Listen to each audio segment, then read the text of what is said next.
오늘 우리에게 주시는 하나님의 말씀은 요한복음 1장 43절에서 51절까지의 말씀입니다. 요한복음 1장 43절에서 51절까지의 말씀입니다.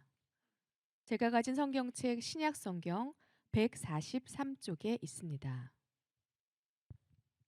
봉독하겠습니다.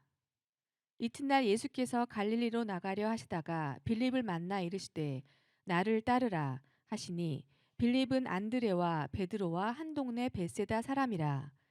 빌립이 나다나엘을 찾아 이르되 모세가 율법에 기록하였고 여러 선지자가 기록한 그 일을 우리가 만났으니 요셉의 아들 나사렛 예수니라. 나다나엘이 이르되 나사렛에서 무슨 선한 것이 날 수 있느냐. 빌립이 이르되 와서 보라 하니라. 예수께서 나다나엘이 자기에게 오는 것을 보시고 그를 가리켜 이르시되 보라 이는 참으로 이스라엘 사람이라. 그 속에 간사한 것이 없도다. 나다나엘이 이르되 어떻게 나를 아시나이까. 예수께서 대답하여 이르시되 빌립이 너를 부르기 전에 내가 무화과 나무 아래에 있을 때에 보았노라. 나다나엘이 대답하되 랍비여 당신은 하나님의 아들이시요 당신은 이스라엘의 임금이로소이다. 예수께서 대답하여 이르시되 내가 너를 무화과 나무 아래에서 보았다 함으로 믿느냐. 이보다 더 큰 일을 보리라. 또 이르시되 진실로 진실로 너희에게 이르노니 하늘이 열리고 하나님의 사자들이 인자 위에 오르락 내리락 하는 것을 보리라 하시니라. 아멘. 아멘. 말씀의 제목을 함께 읽습니다. 시작. 다시 한번 읽습니다. 무화과나무 아래에서 하늘이 열립니다. 아멘. 할렐루야. 어, 그 그제인가요? 어쨌든 아는 목사님 네 분이 교회를 방문해서 또 저희 아버님 돌아가신 일에 대해서 위로하고 그렇게 가셨고, 저희 노회장님은 어저께 아침에 저도 모르게 여기를 와서 기도를 하고 그렇게 가셨더라고요. 조용히 오셨다 가시려고 했는데 교회 문이 잠겨가지고, 비밀번호를 다른 사람들 모르니까 어떻게 열어둘까요? 열어뒀다가 뭘 자꾸 돈 안 맞은 기억이 있어가지고, 그래서 노 회장님이 먼 곳까지 오셔서 저한테 연락도 안 하고 앉아서 기도하고 또 헌금하고 그러고 가셨는데, 예배당을 들어올 수가 없어서 아마 우리 장로님에게 전화를 최장님에게 전화를 해서 비밀번호 물어봐서 기도를 하고 가셨나 봐요. 여러 가지로 장례 절차 잘 마쳤고 감사하게 잘 마쳤습니다. 뭐 슬프기도 하고 뭐 힘들기도 합니다. 근데 두 가지 때문에 제가 위로를 받고 이겨냅니다. 그것은 우리 아버님이 믿음으로 사셨다는 것이 분명하기 때문에 위로를 받습니다. 저도 목사인지라 거짓 믿음과 진짜 믿음을 구분할 줄 알아서 진짜 믿음으로 살았음에 감사하게 생각합니다. 두 번째는 우리 성도들도 다 겪는 아픔이기 때문에 저도 그 길에 함께 섰다고 생각합니다. 여러분의 부모님을 떠나보내고 여러분의 가족을 떠나보내고 사랑하는 이들 우리 모두 다 떠나보내는 인생을 살고 있기 때문에 저는 여러분 앞에 슬퍼하지 않고 그 인생 하나님의 은혜인 줄 알고 그렇게 감사하며 나갈 수 있어서 큰 힘이 되었습니다. 아무쪼록 오셔서 위로해 주시고 기도해 주시고 또 못 오시더라도 격려해 주시고 마음 써주신 거 감사하게 생각합니다. 저를 찾아왔던 엊그제 목사님 네 분이 이런 말씀을 저한테 하더라고요. 기도를 하루에 몇 시간씩 하는 권사님이 계시다는 거예요. 근데 그 권사님이 요즘 자기를 너무 힘들게 한대. 그래서 무엇 때문에 힘들게 합니까? 물었더니 이 권사님이 갑상선 암을 치료받았는데 그 후로 갑자기 믿음이 없어졌다는 거예요.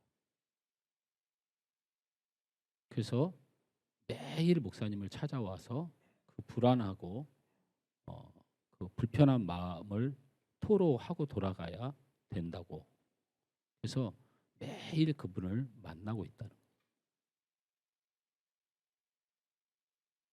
그러면서 사모님이 하도 속상하니까 그래도 교회의 가장 큰 일꾼이라고 생각하고 그리고 믿음이 있다고 생각했는데 기도를 그렇게 열심히 몇 시간씩 하는데도 계속 힘들어서 목사님을 찾아와서 날마다 위로를 받아야 되는 그런 환경이 해결이 안 되니까 아마 사모님이 이렇게 말을 했는 모양이에요. 기도해도 아무 소용이 없는 믿음을 기도하지 마세요. 그랬다는 거예요. 이거 싫어합니다. 우리 사모도 함께 들었으니까. 기도하지 마세요. 기도하면 더 힘들고 기도하면 더 안 되고 기도해도 아무것도 안 되는 걸 뭘 자꾸 기도를 하세요. 그렇게 말을 했다는 거예요.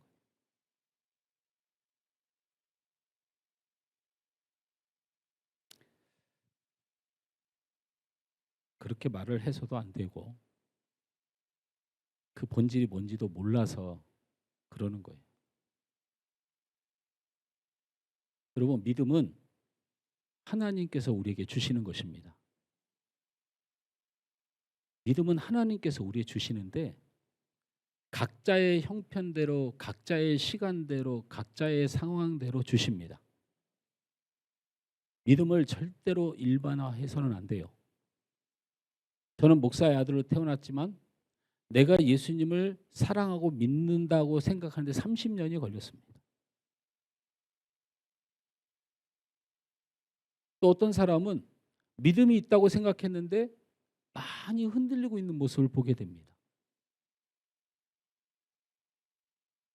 믿음의 모습은 우리 인간의 시각과 상황으로 설명하거나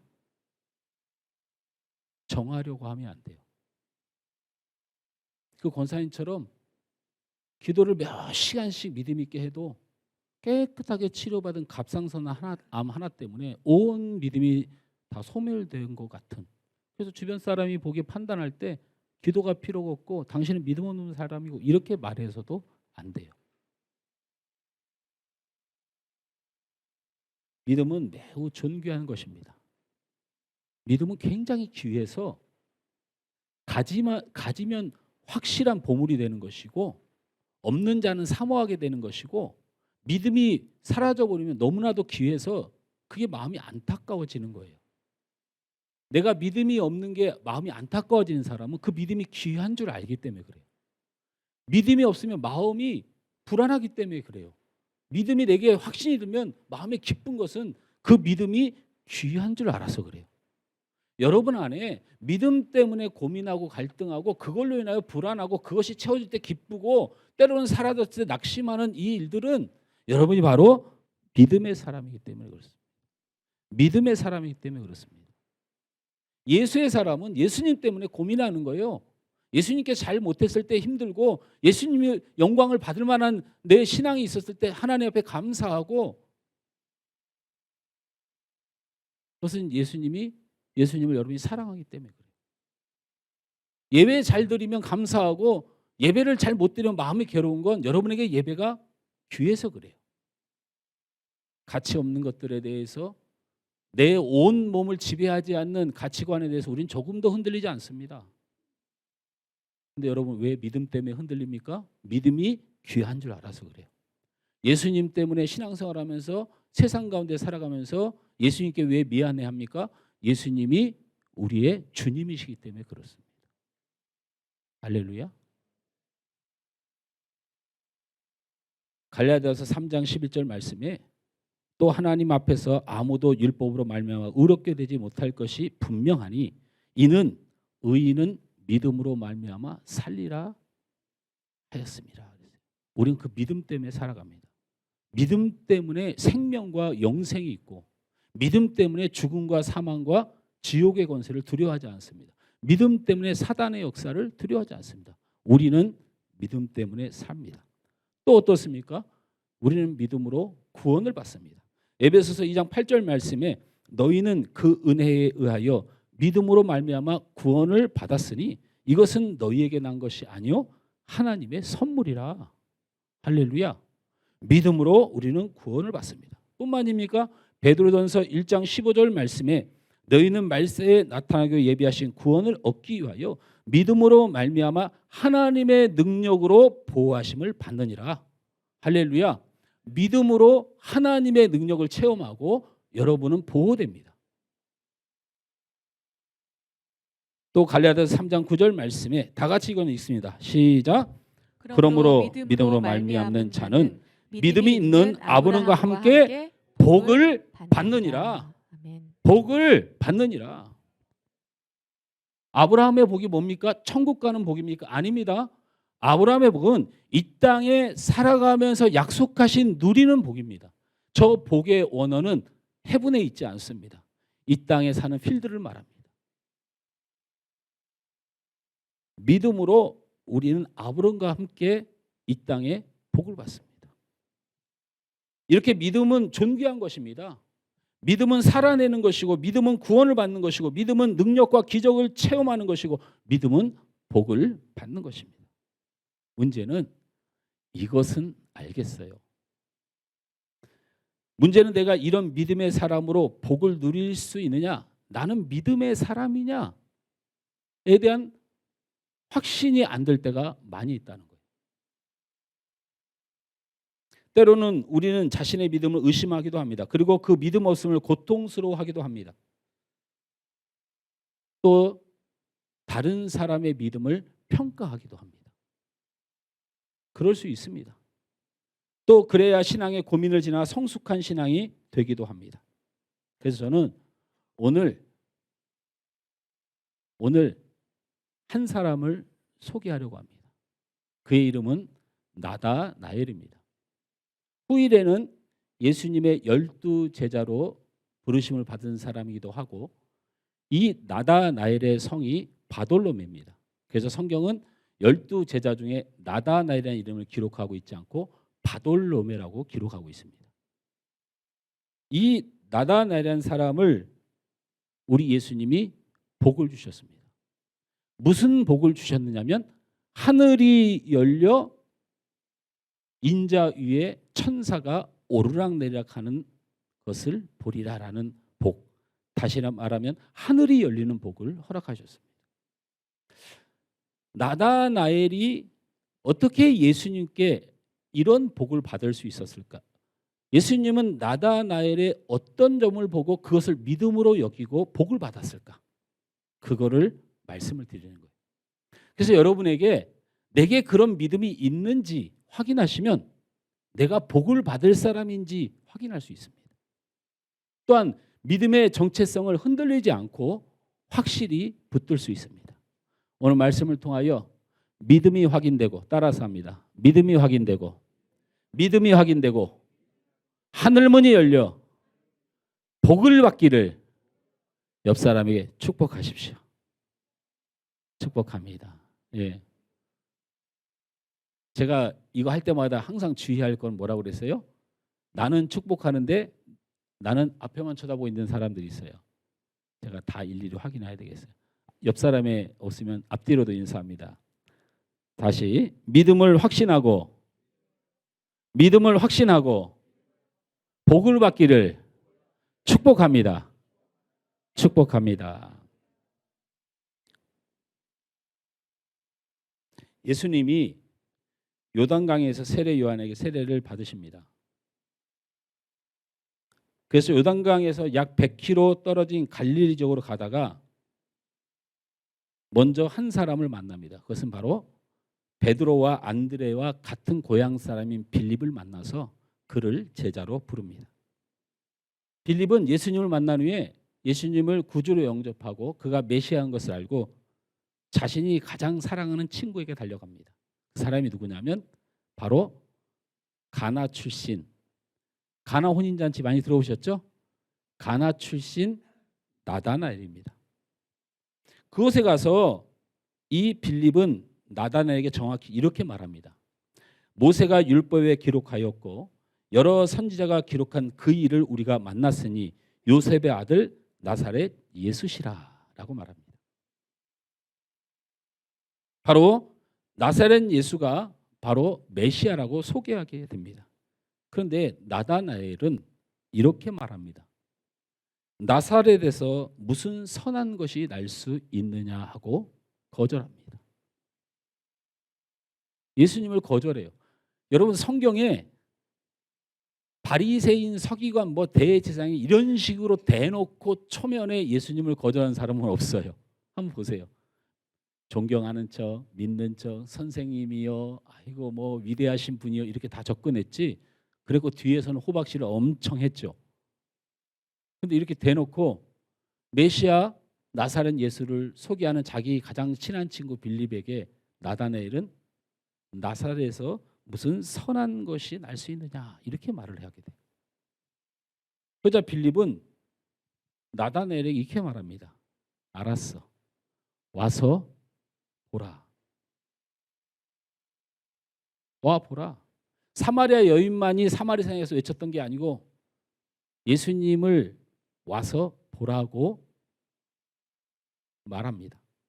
여러분 말씀에서 약간 빗나갈 수 있지만 여러분에게 예수님에 대한 확신이 있으면 논쟁하지 마세요. 논쟁하지 마세요. 그런 이유를 좀 이따 설명드릴게요. 싸우지 마세요. 예수님을 설명하지 마세요. 설명하지 마세요. 어제 수인이가 저한테 삼위일체에 대해서 친구가 물어본다고 새벽 1시에 지들끼리 카톡하고 놀다가 조용히 지들끼리 끝내지. 불을 켜고 아빠한테 찾아와서 새벽 1시에 삼위일체론에 대해서 이야기를 해달라는 거야. 그래서 자기가 친구한테 설명했던 내용을 나한테 보여주면서 하나님은 한 분이신데 창조하신 하나님, 구원하신 하나님, 우리와 함께 하신 하나님 이렇게만 설명을 하면 근데 그분이 다 하나고 뭐 이런 걸 난 힘들어 죽겠어 막 그러더라고. 그래서 제가 이렇게 말했어요. 하나님에 대해서 잘 모르면 무리하게 설명하려고 하지 마. 여러분 제가 여러분을 하나님 믿고 예수님 믿고 살자고 하는 가장 핵심이 뭔지 아세요? 예수님의 옷깃 하나 만졌을 뿐인데 나음받은 여인의 믿음이 제게 있어서 그래요. 예수님 우리에게 다 보여주신 거 아니에요. 하나님의 전능하심을 다 보여준 것이 아니에요. 여러분 이런 설명을 제가 삼가하라고 그랬어요. 배가 한글은 한 배인데 타는 배, 먹는 배, 또 무슨 배가 있지? 사모가 자망한 저쪽에서 내 배 그러더라고. 잠이나 자지. 내 배 그러더라고. 아 배도 한 글자인데 세 가지로 쓰이잖아. 이런 설명을 하기도 하고요. H2O 마시는 물이 되기도 하고 하늘에서 내리는 눈이 되기도 하고 같은 물질도 여러 다양하게 쓰이듯이 하나님도 여러 모습으로 보일 수 있다. 그럼 그런 설명도 성경적이지 않아요. 하나님이 보이는 만큼 말씀하시는 만큼만 믿는 거예요. 믿는 겁니다. 우리는 하나님의 말씀을 믿는 것이에요. 사람들이 이해하지 못할 수 있고 알지 못할 수 있어요. 그러니 누군가에게 예수 믿기를 원한다면 내가 논쟁하고 싸우고 설명하려고 하지 말고 예수님을 만나도록 예수님께 나오도록 예수님을 바라볼 수 있는 기회를 열어주시기 주여 축원합니다. 할렐루야. 오늘 빌립이 가장 친한 친구에게 할 말이 많아요. 그럼에도 불구하고 예수님이 기적을 일으켰다. 예수님이 이제 조금 있으면 가나 혼인잔치에서 기적이 일어날 것이다. 일일이 예수님을 증명하지 않았어요. 와서 한번 봐봐. 한 번만 와서 봐. 그리고 내 할 일을 다 하는 것입니다. 예수님께 이끄는 것은 논쟁이 아닙니다. 빌립은 이런 편견에 잡힌 사람에 대해 논쟁하지 않고 바로 예수님을 만나도록 했습니다. 나다나엘은 비록 예수님에 대해서 회의적인 생각, 편견, 의심을 가지고 있었습니다. 그런데 놀랍게도 예수님은 유일하게 믿음이 없는 것 같은 나다나엘을 최고로 칭찬하셨습니다. 예수님은 참 알 수 없어요. 믿음이 있는 척 예수님께 아부하는 사람들은 엄청 야단을 치셨는데 얘는 예수님을 처음부터 거절해요. 나사렛 예수 같은 소리하고 앉았네. 이렇게 얘기한 거거든요. 그런데 예수님이 멀리서 나다나엘이 다가오는데 예수님이 그를 가장 존귀한 말로 칭찬해요. 아마 이런 거는 들어본 사람이 없을 거예요. 한번 그 말씀을 확인해 볼까요? 요한복음 1장 46절에서 47절 말씀을 함께 읽습니다. 시작. 나다나엘이 이르되 나사렛에서 무슨 선한 것이 날 수 있느냐. 빌립이 이르되 와서 보라 하니라. 예수께서 나다나엘이 자기에게 오는 것을 보시고 그를 가리켜 이르시되 보라, 보라 이는 참으로 이스라엘 사람이라. 그 속에 간사한 것이 없도다. 그랬어요. 제가 설교가 중복될까 봐 그냥 넘어가려고 했는데 뭐 마음 주신 대로 말을 할게요. 참 이스라엘 사람이란 말은 나다나엘만 들은 거예요. 이스라가 뭡니까? 이스라. 다스리다, 통치하다. 엘, 히브리 사람이 하나님을 부르는 하나님의 이름이 아니고요. 엘은 히브리 사람이 하나님의 이름을 부르면 죽을까 봐 사용한 단어입니다. 이스라엘, 하나님의 통치를 받는 사람. 세상에 예수님을 부인한 사람이에요. 나사렛에서 무슨 선한 것이 나왔냐고 예수님을 비방했던 사람이에요. 예수님을 믿지 않았던 사람이에요. 그런데 예수님이 그가 멀리서 오는 것을 보고 놀랍게도 나다나엘은 하나님의 통치를 받는 사람이다라고 말했다는 거예요.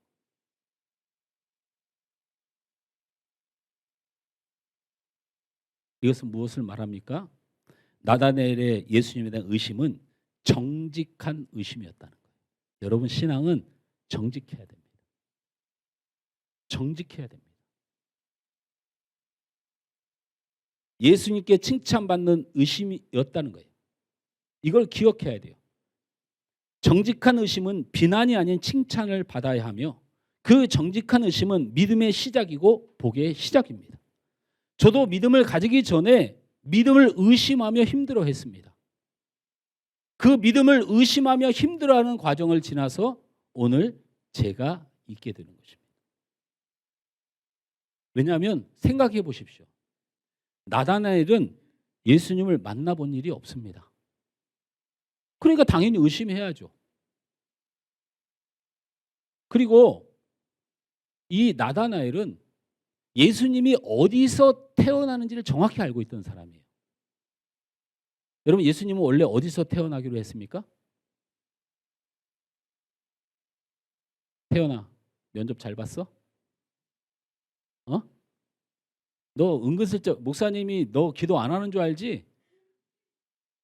면접 잘 봤어 안 봤어? 모르겠어? 또 백이 필요한 상황이 생겼습니다.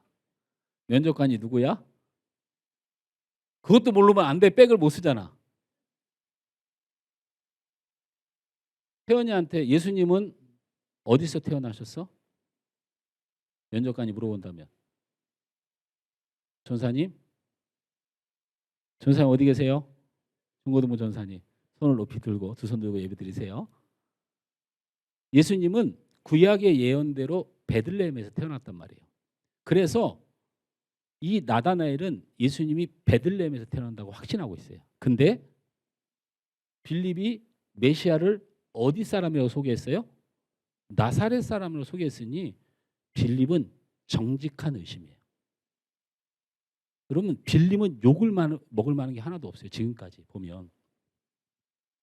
그리고 또 한 가지 이 나다나엘이 나사렛 예수를 믿고 싶지 않았던 자기 마음의 본성이 있어요. 왜 그러냐면 이 나다나엘이 어디 사람이냐면 가나 사람입니다. 가나는 나사렛과 붙어 있어요. 붙어 있는데 이 두 지역의 속성이 너무나 다릅니다. 가나안은요 굉장히 거룩한 곳이에요. 굉장이란 말은 좀 빼더라도 나사렛에 비하면 굉장히 거룩한 곳이고요. 이 나사렛은 퇴폐 향락의 도시예요. 왜 그러냐면 역사 문헌에 보면 이 나사렛 지방이 바로 로마의 군대가 진입하는 큰 도로가 있는 마을이에요.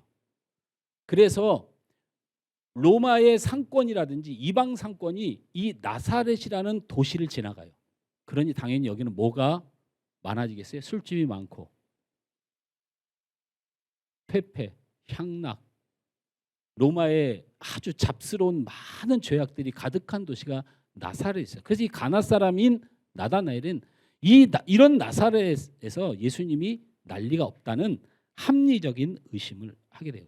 그가 보고 느낀 바를 솔직하게 말하는 그의 정직성에서 나온 것을 예수님은 아시고 나다나엘을 보고 뭐라고 얘기하냐면 간사한 것이 없는 자라고 칭찬하신 겁니다. 간사하면 안 됩니다, 여러분. 저는요 간사하지 않은 사람이 좋습니다. 제가 어떤 선배님한테 그래요. 그 선배님은 저를 관리 감독하시는 것 같아요. 제가 설교를 하면 저의 모든 설교를 모니터해가지고 지적을 합니다. 제발 그분이 자신의 목회에 충실하기를 주님으로 축원합니다. 근데 저의 약점을 얘기를 하면서 이런 얘기를 하더라고요. 김 목사는 설교하다가 가끔 나는 부족한 사람입니다. 나는 연약한 사람입니다. 이런 말을 자주 하는데 그러면 김 목사 망해. 성도들이 능력 없는 목사, 복을 못 주는 목사, 권능 없는 목사 앞에 순종할 것 같아? 그럼 저한테 하는 말이 김 목사 성도한테 대접 못 받지? 그건 김 목사가 번 매야 이렇게 얘기를 하더라고요. 여러분 저를 대접 안 해주고 계십니까?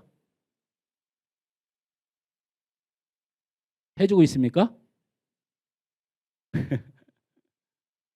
제가 그 선배님께 이렇게 말씀을 드렸어요.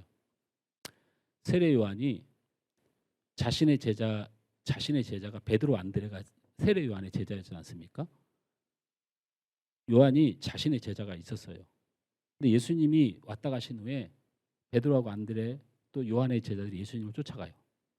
그러니까 세례 요한의 충성스러운 그 제자가 와서 눈물을 흘리면서 세례 요한에게 얘기합니다. 예수님이 아무리 좋은 분이라고 하더라도 그래도 우리 세례 요한 선생님께서 하신 일이 있는데 어떻게 우리를 배신하고 저렇게 떠날 수가 있습니까? 라고 말하자 세례 요한이 했던 유명한 말이 있습니다. 그게 뭘까요?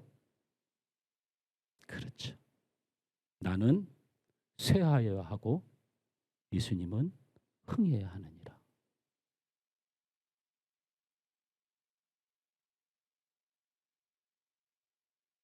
저를 무시해도 상관없고 제가 능력 없는 거 잘 알고 계실 거고 그런데 여러분이 예수님 앞에 온전하시길 주님으로 축원합니다. 여러분 마음에 예수님이 중요합니다. 예수님을 향한 믿음을 가지고 계셔야 안 간사한 겁니다. 그런데 간사함이 없는 자로 정직한 마음을 가지고 있었던 그에게 믿음의 시작이 됐고 복의 시작이 되었다는 거예요. 왜? 믿음은 하나님께서 주시는 것이고 믿음은 예수님께서 주시는 것이기 때문에 예수님에게는 믿음의 문제는 아무 문제가 없는데 믿음이 없는데 믿음을 구하지 않고 믿음이 우습게 여겨지고 믿음을 속이고 거짓 보이고 이러한 사람에 대하여 하나님 진노하시고 우리 주님 진노하실 텐데 이 나다나엘은 그런 믿음 없음에 대하여 예수님을 믿지 못하는 걸 솔직하게 고백을 하고 있던 것이 이런 솔직함이 필요합니다. 믿는 척 해봐야 소용없습니다. 모르면 모른다고 하면 가르쳐 드릴 수 있습니다. 모르는데 아는 척하고 모르는데 하나님의 일이 무엇인지 모르는데 그것을 아는 척해서 다 망가지고 다 무너지는 거예요. 우리 최 장로님 믿음이 있습니까? 우리 양 장로님 믿음이 있습니까? 믿음이 있어서 맡기는 겁니다. 이 땅에는 믿음이 없이 목사를 하고 믿음이 없이 장로를 하는 사람 때문에 망하는 거예요. 돈 있으면 되는 줄 알고 능력 있으면 되는 줄 알고 세상 원리로 세워지는 것 때문에 망하는 겁니다. 여러분, 진실하면, 여러분 의심되는 거 나쁜 거 아닙니다. 나쁜 거 아닙니다. 연약한 것도 아닙니다. 속이는 것만큼은 아니지 않습니까? 그렇게 주님 앞에 나오세요. 주님이 은혜를 주시지 않고, 주님이 확신을 주시지 않고, 주님이 내게 감동을 주시지 않고, 주님이 내게 눈물을 주지 않는데 내가 어떻게 주님의 은혜를 누리겠다고 할 수 있습니까? 현실이, 환경이, 그리고 내 앞에 되어지는 일이 잘 안 되더라도 주님이 나를 만나 주시고 주님이 나를 위로해 주시는 이 확신이 내 안에 들면 나는 그 사람은 무조건 산다고 믿습니다. 바로 진실한 믿음, 그리고 진실한 자기의 상태를 주님 앞에 구하는 것, 이것이 바로 복의 시작입니다. 할렐루야, 할렐루야. 말씀 서두에 제가 분명히 말씀드렸잖아요. 믿음에 대해서 고민하는 자는 믿음을 존귀 여기는 자고, 예수님 때문에 고민하고 눈치 보는 자는 예수님을 존귀 여기는 자고, 예배 때문에 고민하는 자는 예배를 존귀 여기는 자예요. 두 번째, 나다나엘에게 예수님이 왜 복을 선언했는가? 자신의 불신과 의심을 내에 뱉었음에도 불구하고 예수님의 칭찬받은 나다나엘은 대화를 이어갑니다. 근데 이 대화가 더 가관이에요. 우리 말씀으로 확인해 볼까요? 요한복음 1장 48절에서 49절 말씀을 함께 읽습니다. 시작. 나다나엘이 이르되 어떻게 나를 아시나이까? 예수께서 대답하여 이르시되 빌립이 너를 부르기 전에 내가 무화과 나무 아래에 있을 때에 보았노라. 나다나엘이 대답하되 랍비여, 당신은 하나님의 아들이시요 당신은 이스라엘의 임금이로소이다. 들어봅니다. 아멘. 이게 한글로 보니까 굉장히 부드러운데요. 나다나엘이 예수님과 대화를 이어가는데 예수님이 너는 참 이스라엘 사람이고 너에게 간사함이 없도다고 칭찬했는데 나다나엘이 이렇게 말한 거예요. 당신 저 아세요? 이렇게 말한 거라니까요. 당신 저 아세요? 이렇게 내뱉은 거예요. 옆 사람에게 이야기합니다. 당신 나 아세요? 한번 해봐. 그냥 기분이 어떤가? 예수님의 기분이 어떻겠는가? 당신 나 아세요? 그러니 예수님이 뭐라고 말씀하셨냐면 빌립을 내가 제자로 삼았는데 빌립보다도 그 전부터 나는 네가 무화과 나무 아래에 있는 것을 보았다라고 말했어요. 여러분 이게 기가 막힌 말씀이에요. 그러자 나다나엘이 눈물을 쏟고 통곡하며, 애절한 어법이에요. 이게 그냥 원어도 우리나라의 표기가 다르죠. 우리 한글로 표기되지만 눈물을 흘리며 애절하게 당신은 하나님의 아들이고 나의 왕이십니다라고 고백했다는 거예요. 이 무화과 나무 아래 있다는 게 왜 이런 일이 벌어졌을까? 성경을 글로 보면 이 상황이 이해가 안 되지만 현실적 스토리를 보면 이해가 됩니다. 나다나엘이 저를 아십니까? 묻자 내가 무화과 나무 아래에 있는 것을 보았다라고 말하자 나다나엘은 모든 의심이 사라지고 눈물이 왈칵 쏟아지게 됐고 예수님을 구주로 영접하게 됐다는 거예요. 이스라엘 사람들에게 있어서 무화과 나무는 오직 하나님만 의지하고자 하는 하나님 중심의 교육을 받는 터전입니다. 그래서 일반 서민들이 대부분 잎사귀에 굉장히 큰 이 열대지방에 햇빛이 많이 내리쬐니까 잎사귀가 넓게 펼쳐진 무화과 나무 아래서 하나님을 의지하라고 말씀 훈련받고 교육받는 장소가 무화과 나무 아래입니다. 하나님의 사모한 말씀을 보는 장소요, 하나님께 기도하는 장소요, 인생의 아픔과 고통을 오직 하나님께 매달리는 장소가 무화과 나무 아래입니다. 그런데 이 무화과 나무 아래에 누구밖에 없냐면 나다나엘밖에 없는 걸 예수님이 보셨어요. 이게 무슨 말이냐? 하나님을 잘 믿는다고 하는 사람이 다 어디로 나갔냐면 길거리로 나가서 하나님 잘 믿는 척을 합니다. 성전 높은 곳에 올라가서 두 손을 들어 사람들 앞에 나 잘 믿는 사람이라고 얘기합니다. 그래놓곤 물질에 취하고 황제를 섬기면서 우상을 받아들여서 말만 대제사장이고 말만 종교 지도자들이지 그 안에는 세상 물욕과 탐욕으로 가득 차서 그들은 더 이상 무화과 나무로 오지 않습니다. 두 번째는 무화과 나무 아래 가면 죽습니다. 찍힙니다. 대제사장과 종교 지도자들과 같은 걸음을 하지 않았다는 이유로 찍히고 로마의 지배를 받고 있는데 황제 숭배를 하지 않고 하나님만 의지하겠다는 결단을 보인 사람은 죽습니다. 바로 무화과 나무 아래는 순교를 각오하고 주님을 기다리는 사람만 있던 곳입니다. 바로 이스라엘 지역 이 무화과 나무 아래에서 죽기를 각오하고 세상에 물들이고 황제 숭배에 빠진 백성을 통탄하며 주님 어서 오십시오 하고 기도하며 그 무화과 나무에 기다렸던 사람이 바로 나다나엘입니다. 그렇게 그는 철저히 가난했고 철저하게 외면받았고 철저히 핍박받는 눈물의 장소였던 것입니다. 예수님이 나다나엘에게 다가가자 나다나엘이 묻습니다. 저를 아십니까?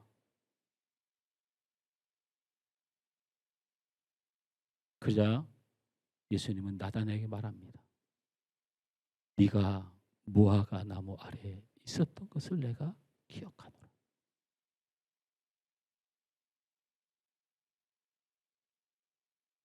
저를 아십니까? 묻는 나다나엘에게 주님이 이렇게 말씀하셨습니다. 얼마나 힘드냐? 얼마나 고통스럽냐? 내가 너를 다 아노라. 내가 너를 사랑하노라. 이렇게 말한 거예요. 네가 무화과 나무에 있었느냐고 물은 게 아니고 얼마나 힘들었냐. 세상 물질 의지하지 않고 황제에 의지하지 않고 세상에 빠지고 우상에 빠진 저들의 행복을 부러워하지 않으며 고난과 고통 속에 얼마나 힘들었느냐.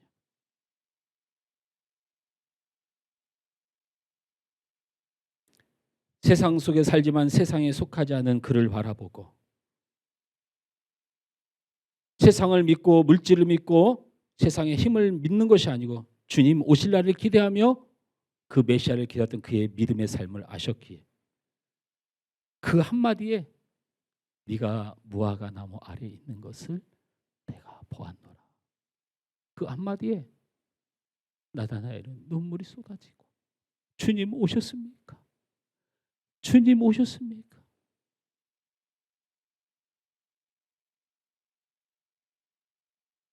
이런 나다나엘에게 예수님이 당연히 최고의 칭찬을 해야 되지 않겠습니까?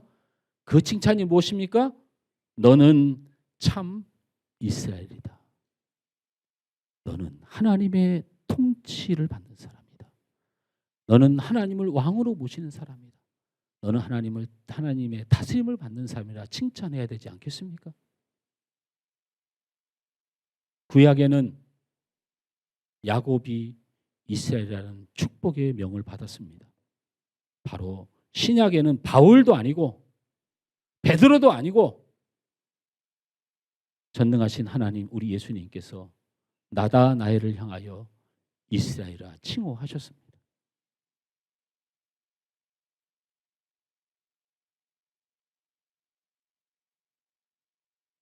예수님은 그를 아셨습니다.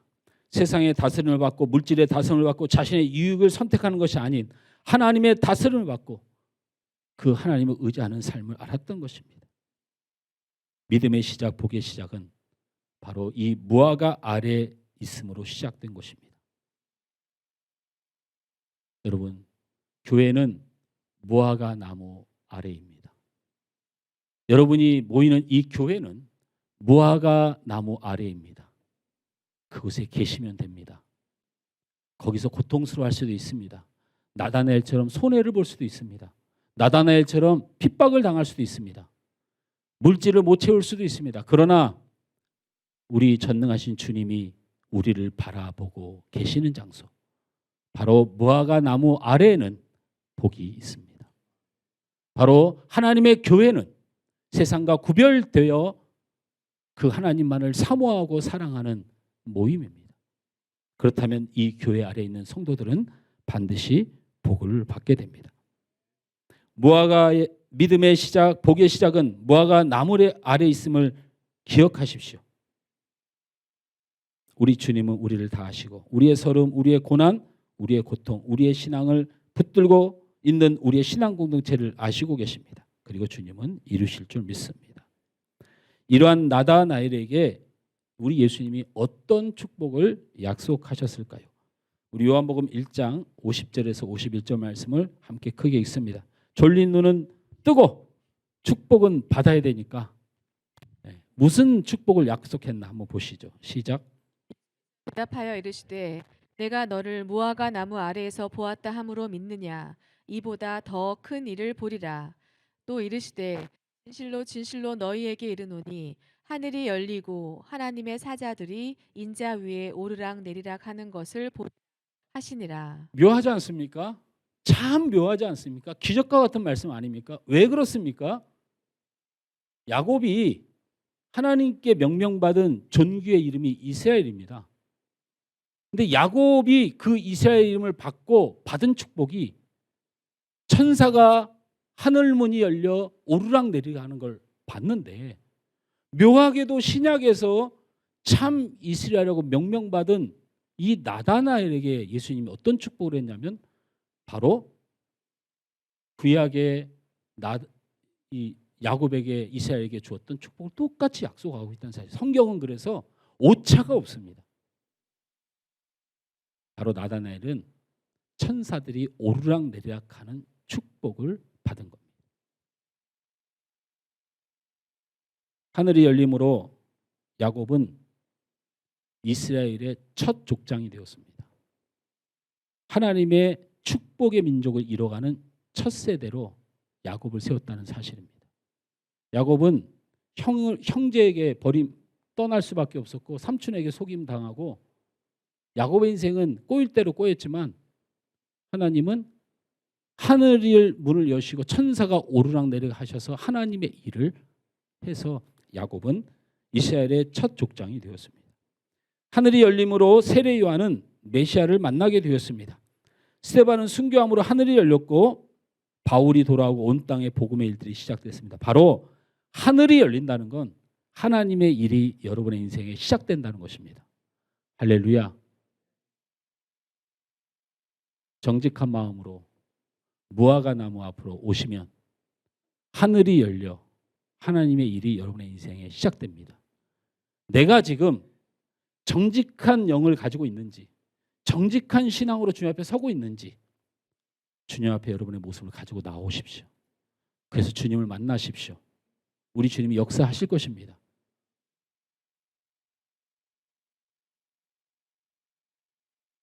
나다나엘은 세상을 따르지 않고 우상을 따르지 않고 무화과 나무에서 믿음을 지키며 고난과 눈물의 시간을 보낸 것 같지만 우리 예수님 그에게 축복하셨습니다. 하나님의 일이 시작될 것이라고. 말씀을 맺으면서 여러분, 성경은 세 단계로 나눕니다. 신약 성경만을 보면 첫째는 예수님을 만나다, 둘째는 교회를 세우다, 셋째는 세상에 전하다. 이 세 가지입니다. 성경은 이것을 벗어나지를 않아요. 거기에 무슨 사건 일에서 기도했더니 응답받더라. 여러분, 그냥 부수적인 일이에요. 하나님의 나라의 원리, 우리의 신앙의 원리, 우리가 주님 나라에 갈 때까지 우리의 신앙의 원리는 세 가지로 작동합니다. 하나님을 만나고 교회를 이루고 복음을 전하는 겁니다.